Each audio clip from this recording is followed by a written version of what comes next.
Hey, salut à toi, c'est Chad Fabiano. Aujourd'hui, je vais t'expliquer comment j'analyse et optimise mes campagnes publicitaires Facebook. Quand on commence à faire de la publicité Facebook, c'est pas long que ça peut devenir mêlant tout ça. On vient de lancer notre première campagne ou on va lancer notre première campagne, puis on se demande ça va être quoi les prochaines étapes.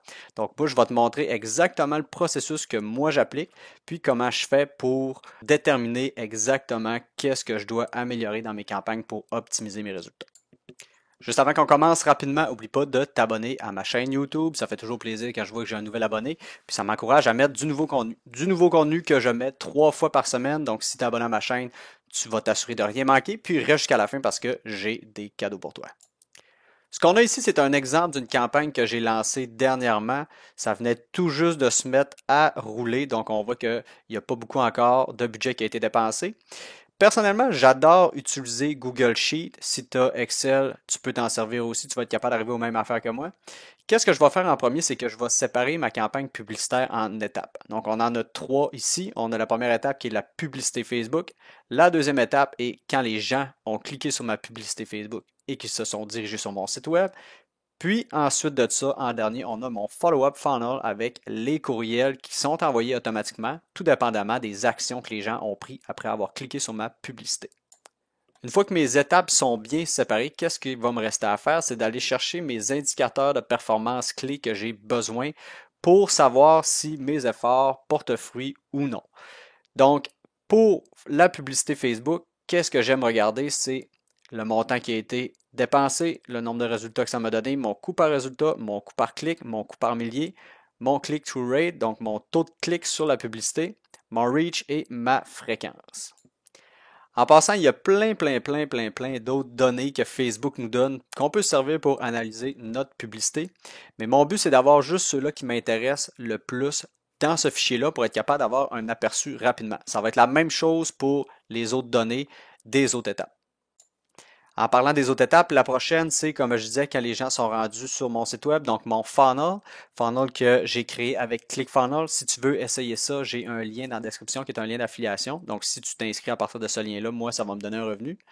Donc, les chiffres que j'ai décidé de mettre là, c'est sûr que ça dépend toujours de ma campagne. Qu'est-ce que je promouvois? Dans ce cas-là, c'est je promouvois une conférence gratuite. Donc, les gens vont arriver sur cette page-là, vont me donner leur courriel, puis vont recevoir la formation gratuite. Donc, les étapes qu'on voit là, ça va vraiment dépendre de c'est quoi ma campagne, puis si tu appliques la même affaire que moi, ça ne sera pas mes chiffres que tu vas mettre, mais ça va être tes propres chiffres à toi. Donc, dans cet exemple-là, c'est mon nombre de personnes qui m'ont donné leur courriel, c'est quoi le pourcentage des gens qui m'ont donné leur courriel par rapport à tous ceux qui ont visité la page. Ensuite de ça, combien de fois mon webinaire, ma conférence a été vue, c'est quoi le pourcentage. On voit que le webinaire peut être vu plus qu'une fois par une seule personne, donc c'est normal que le pourcentage soit en haut de 100%. Ensuite de ça, combien de personnes ont vu ma page de rendez-vous, en pourcentage maintenant. Combien de personnes ont vu ma page de rendez-vous suite au courriel que j'ai envoyé. Donc, c'est une page complètement différente. Je voulais être capable de faire le suivi. Il y a d'autres manières d'arriver à faire le suivi. Puis, on travaille là-dessus en ce moment avec l'entreprise pour laquelle je travaille. Ensuite de ça, on a le total de personnes qui ont vu la page rendez-vous. Donc, j'ai fait une somme ici.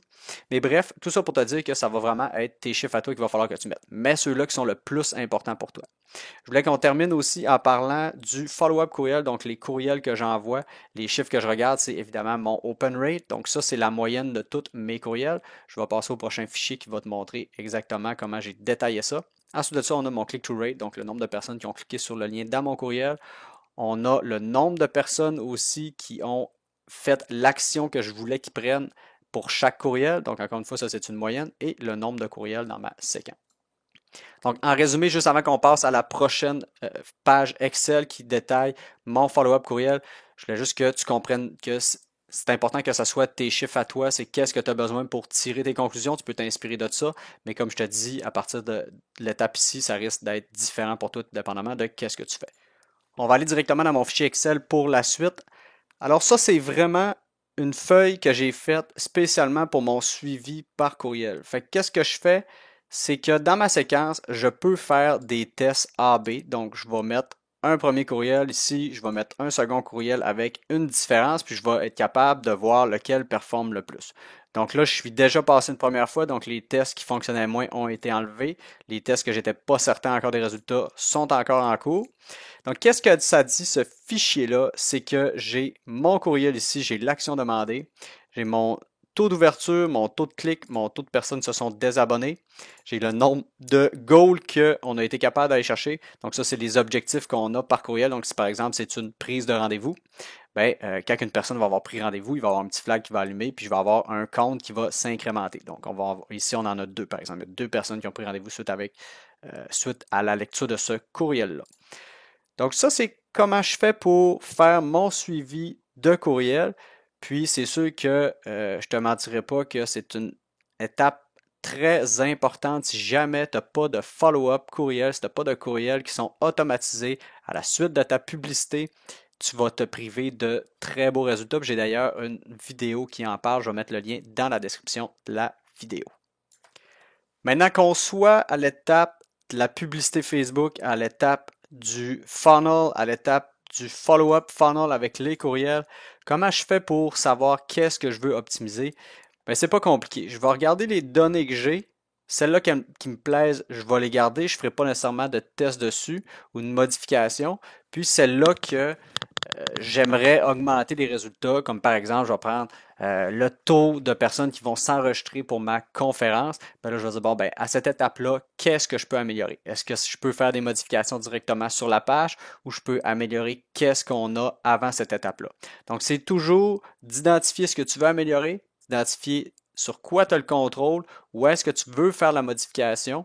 Puis ensuite de ça, c'est de faire des tests le plus possible. Donc, si tu es capable de garder exactement ce que tu avais avant, de créer une autre version pour la faire rouler à côté, que ce soit sur la publicité, sur ton site web ou avec ton follow-up courriel, bien, c'est sûr que c'est toujours mieux parce que tu vas être capable d'avoir quelque chose que tu sais qui fonctionne ou qui ne fonctionne pas, puis tu vas pouvoir voir si l'affaire que tu as faite est mieux ou pas. Donc, c'était tout ce que j'avais à dire sur le sujet. Juste avant que tu partes, n'oublie pas de regarder dans la description de la vidéo. Je te disais que j'avais des cadeaux pour toi. J'en parle pas dans cette vidéo-là parce que c'est possible qu'au moment où tu regardes la vidéo, ce soit complètement différent de qu'est-ce que j'avais quand j'ai tourné la vidéo. Puis, je t'invite aussi à t'abonner à mon channel pour recevoir toujours des nouvelles vidéos pour t'aider avec ta publicité Facebook. Puis, si jamais tu as des questions, gêne-toi pas, mets-moi ça en commentaire. Je réponds à tout le monde. Salut, à la prochaine.